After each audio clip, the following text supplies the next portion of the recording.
영광 주님께 돌립니다. 아멘. 감사 주일이기 때문에 감사 제목을 우리 목자들이 생각하고 목장에서 이루어진 일들을 이렇게 쭉 이렇게 보고하고 또 하나님께 감사를 올려드렸는데, 저는 어떤 감사를 올려드릴까를 생각해 보았습니다.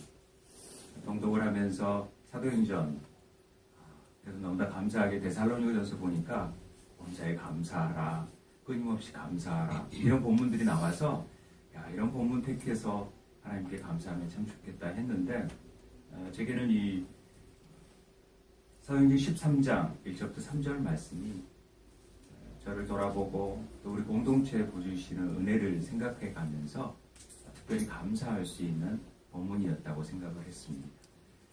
때론 그냥 지나치기 쉬운 본문입니다. 그런데 이 말씀을 통하여서 우리 공동체에 주시는 감사가 어떠한 것인지를 함께 나누고자 합니다. 1절에 보니까 이 13장 1절은 안디옥 교회에 선지자와 교사들이 있다. 즉 말해서 안디옥 교회에 선지자와 교사들이 세워졌다라는 얘기를 들었습니다. 이것이 참 감사하게 여겨졌습니다. 왜냐하면 사실 이 안디옥 교회가 어떻게 생겨진지를 안다면 이 부분을 그냥 우리가 밋밋하게 읽고 넘어가서는 안 된다고 생각합니다. 왜냐하면 안디옥 교회는 이방인들이 모여진, 특별히 헬라인들이 모여진 교회입니다. 우리가 11장에 안디옥 교회가 처음으로 나오게 되죠. 11장 19절에서 26절 말씀을 보면은요, 스데반 일로 환난을 당하게 됩니다. 우리가 다 알다시피 예루살렘 교회가 다 흩어지게 되는데, 그들이 베니게와 구브로와 안디옥까지 이르러서 유대인에게만 말씀을 전하기 시작합니다. 그런데 그 중에 구브로와 구레네 사람 몇 사람이 안디옥에 이르러서 헬라인에게도 말하여 주 예수를 전파하였다라는 내용이 나옵니다. 헬라인은 개처럼 취급했습니다. 그런데 그 헬라인들에게 복음이 증거되기 시작합니다. 그러자 어떤 일이 일어났느냐? 주의 손이 그들과 함께 하심에 수많은 사람들이 믿고 주께로 돌아왔다. 이게 놀라운 일이죠. 예루살렘 교회가 이 사람의 소문을 듣고 이제 바나바를 안디옥까지 보내기 시작합니다. 그리고 거기에 머물러 있으면서 또 바나바가 사울을 다소에 찾아가가지고 함께 바나바와 사울이 그 이방인 헬라인 교회의 안디옥 교회를 가르치기 시작합니다. 1년 동안 가르치자 어떤 고백이 나왔냐면, 사람들이 전부 다 아까 얘기했던 예수쟁이, 그리스도인, 이 사람들은 완전히 그리스도께 추종자애들이고 그리스도께 속한 자들이고 그분의 소유된 자들이다 라는 고백입니다. 그들이 무슨 일을 하든지 예수 그리스도를 전하니까 세상의 어떤 욕망보다도 하나님 나라와 그 의를 드러내니까 사람들이 저 사람은 그리스도인이 맞네, 이런 고백을 했다라는 것이죠. 요즘 어디 그렇습니까? 부패나 사건의 현장에는 그리스도인들이 있어서 또 그리스도인들이네, 이런 말하기 민망한 개독교라고, 개독인이라고 불려지는 시대가 되어버렸다는 것이죠. 그런데 우리 교회가 여러 가지 교회 분쟁 가운데서도 흩어짐을 통하여서 이런 공동체가 세워지고 이 안에 목자 목녀가 임직자들이 세워졌다는 사실이 제게는 너무나도 큰 감사였습니다. 특별히 안디옥 교회가 세워진 것은 이렇게 사도들과 선지자들이, 교사들이 세워졌다라는 건 우리는 그냥 세워졌구나, 이런 사람이 누구누구구나 이렇게 넘어가지만 아마 천국에서는 놀라운 일들이 벌어졌을 거라고 생각을 합니다. 천군 천사들이 다 빵빠레도 울리고 잔치를 벌리고 이방인의 이런 교회가 세워지다니 아마 획기적인 뉴스가 아니었나 싶습니다. 사실 그렇습니다. 사도행전에서 오직 성령이 너희에게 임하면 너희가 권능을 받고 예루살렘과 유다와 사마리아와 땅끝까지 이르러 내 증인이 된다라는 하나님의 말씀이 이루어진 건 아닙니다. 요한복음에 우리가 잘 아는 12장에 예수님이 복음을 증거하고 다닐 때 헬라인 몇 사람이 예수님을 빌립에게 찾아와서 예수님을 좀 만나고 싶어 합니다. 안드레가 데리고 가서 만나지 않습니까? 그게 12장 20절에서 25절 내용입니다. 그러면서 한다는 말이 예수님께서 굉장히 중요한 진실로 너에게 이르노니 이제 예수님께서 대답하여 이르시되 인자가 영광을 얻을 때가 되었다라는 얘기를 하십니다. 아니 헬라인 몇 명이 온 게 인자가 영광을 얻을 때입니까? 그 인자가 영광을 얻을 때라는 그 영광이라는 단어 안에는 바로 십자가를 통하여 하나님께서 이루실 일들을 보는 것이죠. 그러니까 헬라인이 찾아온 것은 예수님께서 십자가를 지시겠다라는 결단이 서지고 그 일이 하나님께 영광이 되는 사건이었다는 것입니다. 그러니까 이제는 성민이었던 이스라엘을 넘어서 온 땅끝까지 이르러 복음이 증거될 수 있는 일들이 십자가를 통하여 이루어진다는 것을 이제 확증하고 보여주는 사건이 이 헬라원이 찾아온 사건 가운데 주님께서 선포한 일입니다. 그 결론이 뭡니까? 진실로 너에게 이르노니 한 알의 미랄 땅에 떨어져 죽지 아니하면 한 알 그대로 있고 죽으면 많은 열매를 거둔다라는 것입니다. 결과적으로 그분이 십자가에 달리심으로 인해서 온 인류를 구원하기 위한 구원사역이 이제 펼쳐질 것을 예감했고 그 일이 사도행전에서 이 헬라인들을 구원하게 됩니다. 주의 손이 복음이 증거되면서 그리고 안디옥 교회가 세워지면서 이루어졌다는 것은 정말 획기적인 일입니다. 우리는 그냥 넘어갈 수 없는 것이죠. 그런데 제가 이 본문을 읽으면서 많은 감사의 제목보다도 우리 교회가 감사할 제목들이 뭔가를 찾아보는데 저는 우리 교회가 여러 가정교회로서 목자 목녀들이 세워지고 또 그들을 멀리 울산까지도 보내고 각각에 보내고 또 삶의 현장으로 보내서 우리 목원들이 하나님 나라를 증거할 수 있는 선지자와 교사로 세워지고 있다는 사실이 제게는 감격이었어요.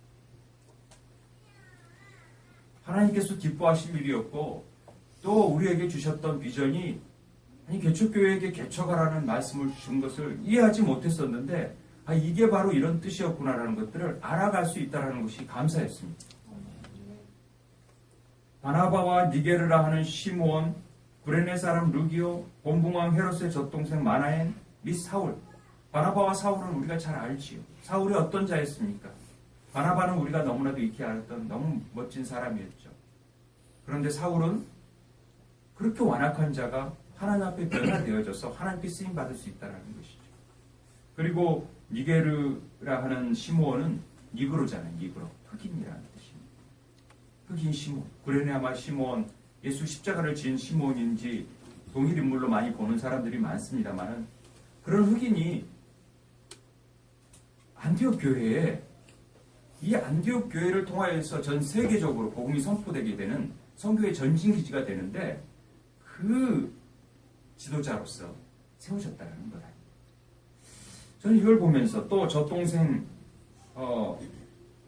헤롯의 젖동생 마나엔 같은 경우는 궁전에서 헤롯과 같이 살았던 사람 아닙니까? 같이 아마 사촌이었는지 같은 울타리 안에서 자랐고 같은 젖을 먹고 지냈던 그 사람이 한 사람은 세례요한을 죽이는 일로 악한 일로 쓰여지지만 같이 자랐지만 한 사람은 이방교회의 빛을 전하는 선지자로 세워졌다는 것 아닙니까? 교사로 세워졌다는 거 아닙니까? 이런 일들이 어떻게 이렇게 일어날 일들이 일어날 수 있지? 정말 하나님의 섭리 안에서 저는 놀랍다라는 생각을 하게 됩니다. 그러면서 진정으로 우리 교회가 한 사람 한 사람들이 모이게 되고 정말 어떤 사람들에게는 이곳이 어떤 곳으로 왔는지 모르겠지만 높고 낮고 이런 귀천이 없이 그리스도 안에서 말씀 안에서 주의 손이 작동한 거예요. 하나님의 역사가 있기 때문에 우리가 세워지고 한 사람 한 사람 건물마다 이어져서 아름다운 성전이 되어 간다는 것이 너무나도 감사한 일이다. 이렇게 감사한 일이 있을 수 있을까? 우리들이 이렇게 세워진다는 하나님께서 얼마나 기뻐하실까? 이런 생각을 하면서 에레미야 33장 2절 3절에 이를 행하시는 여호와 또 그것을 만들며 성취하시는 여호와 그의 이름을 여호와라는 이가 이같이 이르시되 내게 부르짖으라 내게 응답하겠고 내가 알지 못하고 크고 은밀한 일을 내게 보이리라 하시지 않습니까? 기도할 때 하나님께서 일을 반드시 성취하게 되시고 그것을 이루어 가신다라는 것을 분명하게 깨닫게 되는 것입니다.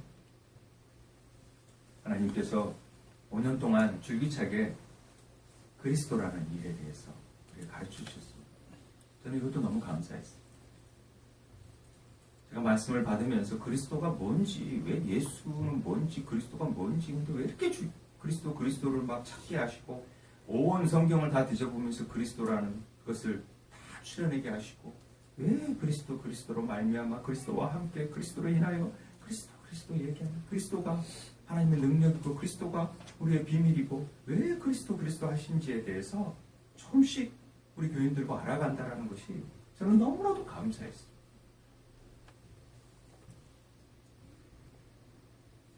하나님 손에 우리의 인생을 맡겨 주의 손이 우리를 일할 수 있도록 만들어 주셨다는 것이 저는 너무나도 감사했습니다.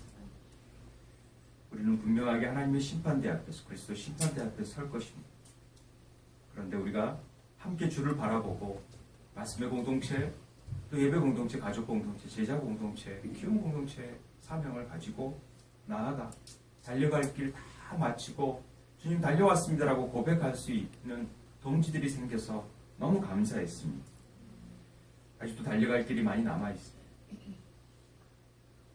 우리 세움교회를 특별히 가정교회로 인도해 주셨고 가정교회가 어떤 형태가 있는 것이 아니라 그저 우리가 서로 사랑하고 예수께 받은 말씀 안에서 정말 서로를 위하고 그리고 복음 증거하고 영혼에 대한 애타는 심정을 가지고 세상에 대해서 빛과 소금 역할을 감당해내고 정말 주님이 원하셨던 그런 교회가 되어지는 것이 저는 가정교회라고 생각을 합니다.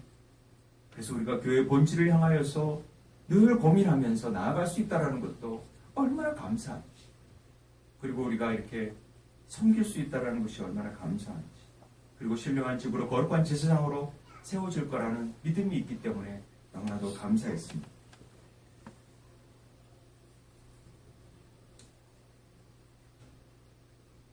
저는 우리 한 사람 한 사람들의 이름들이 이렇게 세움교회에 많은 목자와 목녀들, 어른들이 있으니 곧 이진행, 조영철, 김보석, 우리 이용환 이렇게 쭉 이름들이 나오게 될 수 있다라는 그런 소망이 있다라는 것이 감사했습니다.